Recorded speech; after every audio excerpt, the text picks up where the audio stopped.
윤석열이 이 헌법재판소에 이제 탄핵 심판에 나와서 오늘도 이제 변론을 할 거라고 좀 예상이 되는데요.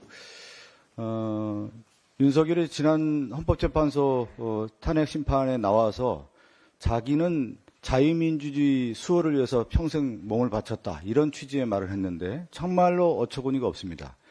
윤석열이 자유민주주의를 제대로 이해하고 있는지를 모르겠어요. 자유민주주의의 가장 기본 원리, 우리나라 이제 통치 질서, 헌법 질서를 유지하기 위한 자유민주주의 질서를 위해서는 사상적 토대가 있는 겁니다. 이 자유주의라고 하는 것은 기본적으로 자유권적 기본권을 확보하기 위한 자유주의죠.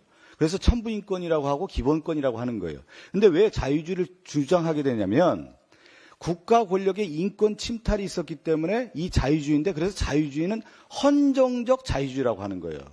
헌법에 기반한 자유주의라고 하는 거예요. 그래서 헌정주의라고 하는 부분, 입헌주의라고 하는 부분이 있는 건데, 거기에 가장 기본적 토대가 뭐냐면 헌정주의에 있어서는 국가 권력의 인권을 침탈하지 않기 위해서 만든 헌정적 자유주의의 기본적 사상은 바로 권력 분립인 겁니다. 견제와 균형의 원리가 있는 거고, 또 하나가 사법부의 독립을 상당히 중요시 여기는 거예요. 재판에 관련된 부분의 독립성. 그리고 국가 권력이라고 하는 경찰과 군이 민주적 통제가 이루어져야 된다. 그래야만 기본권을 확보할 수 있고, 그것이 바로 헌정적 자유주의라고 하는 거예요.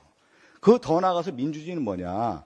정책 평등, 우리가 얘기하는 절차적 민주주의로서의 선거라고 하는 것이 공정해야 된다. 그렇기 때문에 우리나라가 자유민주주의에 있어서 전 세계에 상당히 각광을 받고 민주주의에 있어서 선두다, 이런 평가를 받았던 겁니다. 이것을 자유민주주의를 훼손한 게 누구냐면 윤석열인 거예요.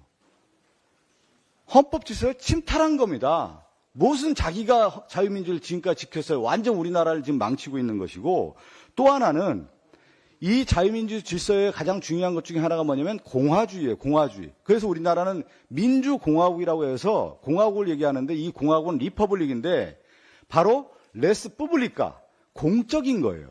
공적인 것을 추구하는 거예요. 근데 윤석열은 뭐냐?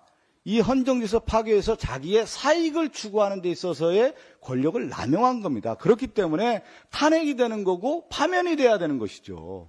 이 윤석열이 무슨 헌법재판소에 나와서 자기 자신이 자유민주를 지켰다고 얘기할 수가 있겠습니까? 자유민주를 파괴한 자이고, 결국은 윤석열이 이 비상계엄과 내란을 목적했던 건 뭐냐? 이 목적이 뭐냐, 윤석열. 이게 가장 중요한 건데, 바로 영구 집권을 꿈꿨다라는 거예요. 그래서 홍장원, 어제 그 국정원 차장이 얘기했던 것 중에 하나가 뭐냐면, 내란국주 특위에 나와서 벙커에 다 가둬놓는 것이 누구냐? 북한만이 있는 거 아니에요, 북한만이. 이 시도를 누가 했냐? 영구집권을 통해서 자신의 기득권, 사적 권력을 남용하고자 하는 그 시도가 바로 윤석열의 이 내란이고 비상계엄이라는 겁니다. 여기에 가장 핵심이기 때문에 헌법재판소에서 이 탄핵 심판 과정을 보면, 앞으로도 마찬가지겠지만 윤석열의 이러한 자유민주주의 헌정질서를 파괴한 부분, 영구집권을 모색했다는 부분이 가장 중요한 핵심 쟁점이라는 것입니다. 어처구니 없는 윤석열의 이 거짓말에 국민들이 현혹돼서는 안 된다는 말씀드리겠습니다. 이상입니다. 네, 오늘은 이재명 당대표님의